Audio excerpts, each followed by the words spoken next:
What's going on, everybody? Welcome back to the channel. I hope you guys are having a great day as always, and if you guys haven't already hit that subscribe button, make sure you guys go ahead and do that.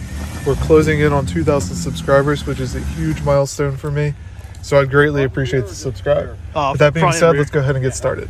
So today's video is going to be over a kind of controversial topic, and there's a lot of different answers and variables that go into this topic. So the topic being, can you run 40s on a Dana 44?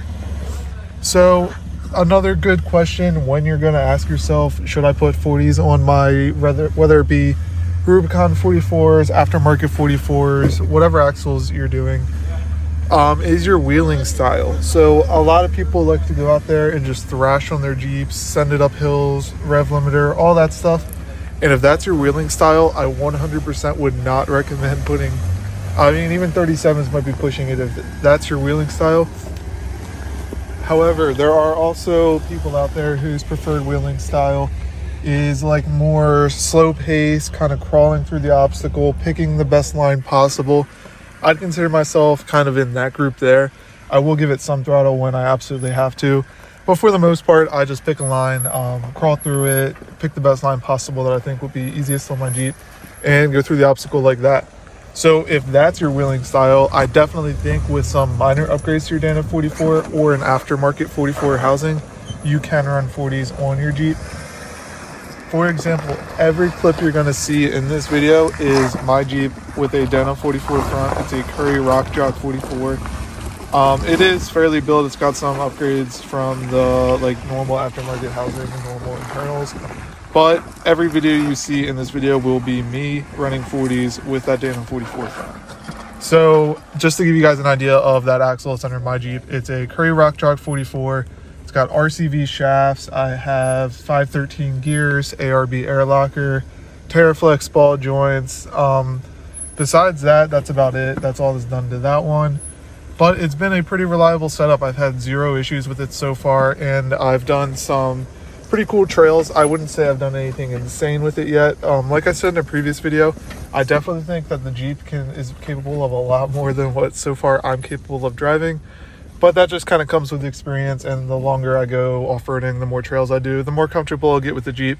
I've really only wheeled on this setup maybe 5 times so far, but this summer we'll get a lot more trail time in with it, so you guys will be able to see the longevity of this Dana 44. But so far, I did tear it apart probably a month ago after the 5th wheeling trip just to take a look at everything, and everything looked perfect in the axle. Absolutely no issues there, so I'm pretty confident in it. Now with stock Rubicon Dana 44s, I would definitely beef them up a little bit. I would add a truss, possibly sleeves depending on what axle shafts I want to run and everything like that. That can interfere sometimes.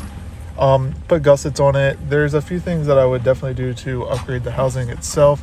And then obviously I would run either RCV shafts or chromoly shafts. I would get the correct gear ratio because that's extremely important when spinning these giant tires down the road and even off-road and everything like that. Locker wise, I would definitely use my locker as little as possible, just because that's putting extra strain on absolutely everything inside your axle and driveline wise. So I would avoid using that unless you absolutely have to, which that's kind of my wheeling style anyway. I like to try a lot of trails without the locker, and then if I absolutely need it and I get stuck, I'll simply flip the switch and turn on the ARB air locker with no issues there. So those are some tips if you're running it on a factory, a Dana 44 like a Rubicon axle. As far as JLs go, I got a lot of questions last time I made the 37s on a Dana 30 video, saying why didn't I include JLs in that video. So we're going to go ahead and include JLs in this video.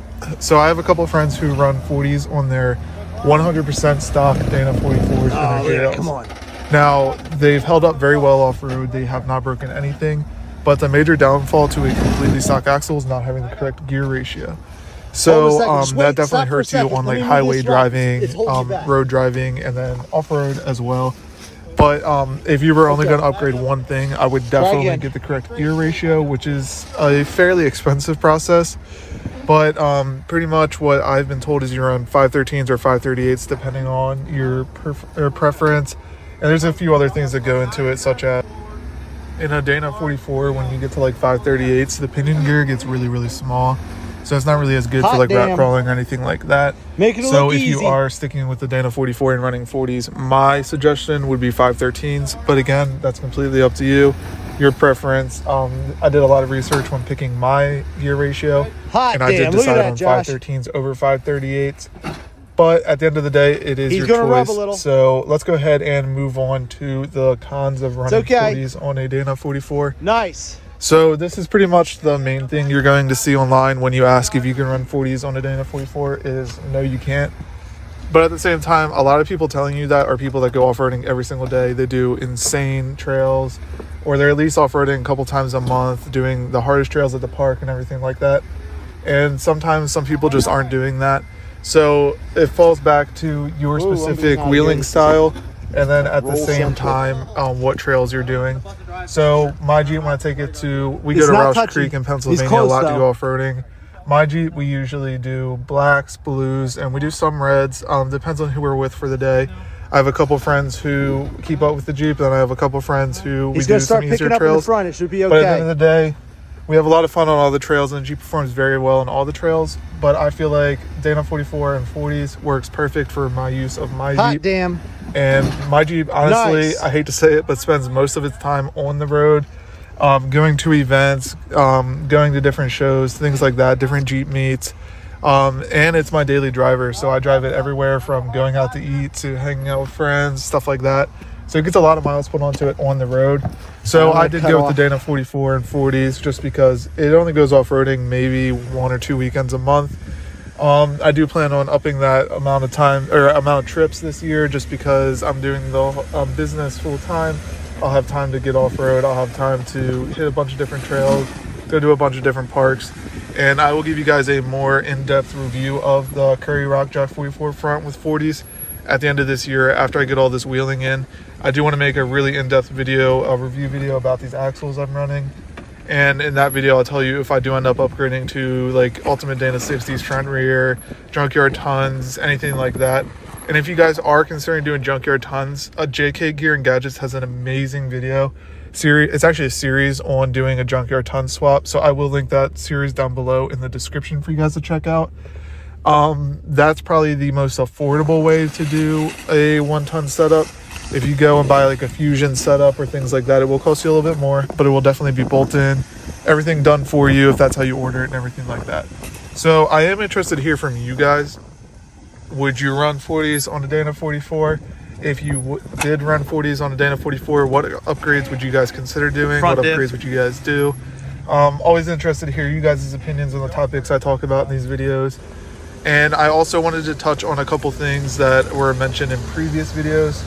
So the Wrangler is actually getting pulled in my garage today to be fixed. I have a whole new transfer case for it ready to go in. So that being said, that Jeep should be back within, I'd say, 2 or 3 days from now, depending on how everything goes. I mean, obviously we could break a bolt or something like that and be set back a week, who knows. But I'd say 2 or 3 days and that Jeep's back. And then the Grand Cherokee is actually running really, really well. I'm gonna figure out when that lift's coming. I have a couple other parts on the way that I don't really want to tell you guys yet. I kind of want to be a surprise when I make the video. But the Grand Cherokee's coming along nicely. I would say the Grand Cherokee might be ready to go off-roading in a month and a half, 2 months, something like that. I am taking my time with that build just because I want it to be done right. And I want it to last a while and make sure everything's checked up on. Because I'm basically starting with a already built Jeep, but built very bad because I didn't have any money when I built it, tearing it all apart, and I want to make sure everything that I'm leaving on is actually still in good condition. If not, I'll gladly replace it. I want that Jeep to be 100% by the time we take it off-roading. And you guys can expect a video comparing the Grand Cherokee to the Wrangler off-road. It's like a budget build versus a not so much budget build. And I'm really excited to get the Grand Cherokee off-road, so definitely look forward to that. Obviously, we'll be taking the Wrangler to a bunch of events this year. I'm thinking about hitting Daytona Jeep Beach, so comment down below if you guys are hitting up that event. Obviously, Ocean City Jeep Week, probably. Comment down below any shows you guys are going to. A lot of the local shows, I do want to take both of my Jeeps to. We'll be at a couple events, like set up at booths and everything like that, so if you guys see us, make sure you stop by. As always, guys, thanks for watching, and I'll see you in the next one.